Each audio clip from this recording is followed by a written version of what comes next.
Hello, my beautiful souls. So I was on a call with my mentor the other day and she asked me what my goal was for the month. And I said I didn't know because I'm in this state of transition currently where I am looking to move closer to my son's dad.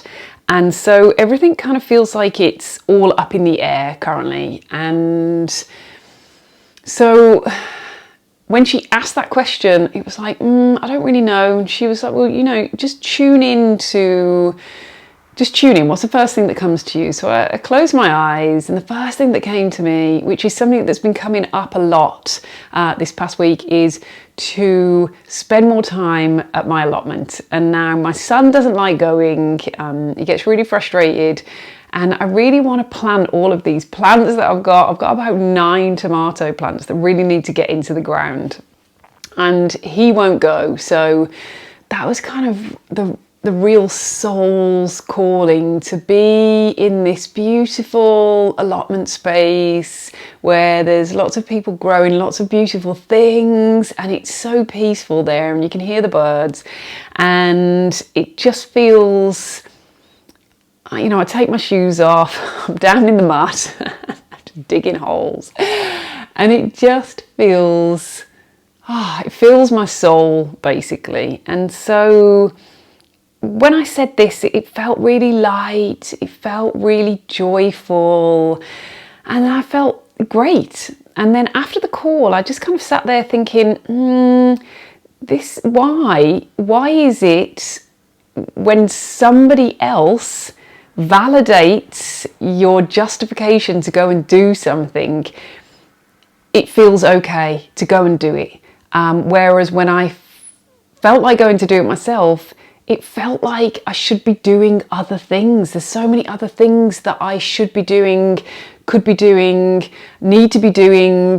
And this didn't feel as a goal for the month. It didn't feel big enough. It didn't feel expansive enough. It didn't feel like I was striving for enough.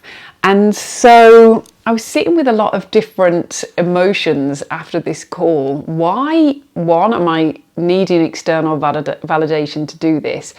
And also, why is it that we feel like we need to be striving for all these big things all the time? Why do we need to be achieving all of the time? Why can't just go into the allotment or doing something really simple that really fills your heart? Why is that not enough? And so I wanted to come on and share that because maybe you're experiencing something similar around achieving these grand visions, and then because they're so grand, sometimes we don't actually do anything about them because it pushes us out of our comfort zone. 2, maybe it's not actually what our soul desires, so we procrastinate, we put it off, or we just get completely overwhelmed by this massive achievement, and we get burnt out as well because we're constantly on that treadmill trying to achieve something that is not actually soul-led.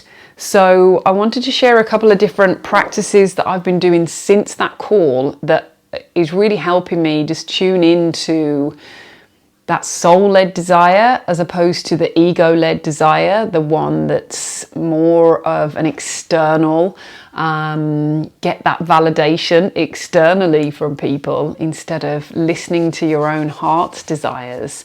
And so a couple of things that I'm doing is clearing my space. So I've got a lot of junk. I look around and there's just crap everywhere. So physically getting rid of things that do not fill you with joy. And when you look at them, you can just tune into the energy. When I look at something, does that fill me with joy when I look at it, or does it fill me with that heavy energy. Like, I have a chair that I've been wanting to reupholster for 20 years. I'm like, do you know what? Let's just get rid of it. Let's just put it on Facebook and someone can take it away and they can reupholster it. Because every time I look at it, I just think, I haven't reupholstered this. I've had this chair for so long and I haven't done what I said I was going to do.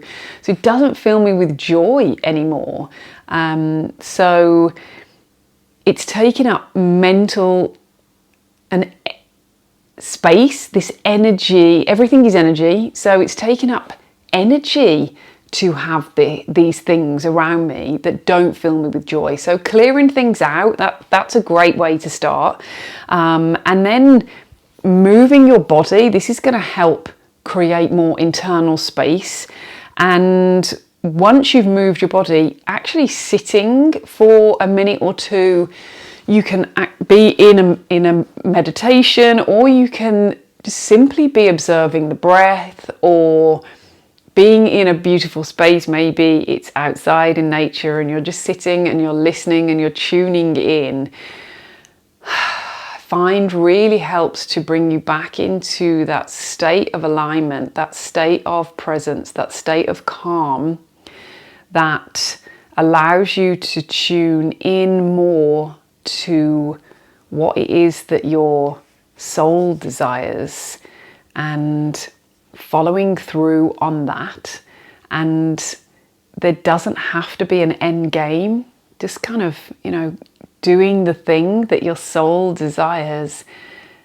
And then again, doing the thing that your soul desires. And maybe you're not able to do that all day, every day, but can you do that a few times throughout the day, maybe even once, just so that you can start to recalibrate, so that we're not seeking that external validation and we're starting to really trust that inner wisdom that we have, and seeing what happens and how things unfold from there. And if you do this, I would love to know in the comments below what unfolds for you.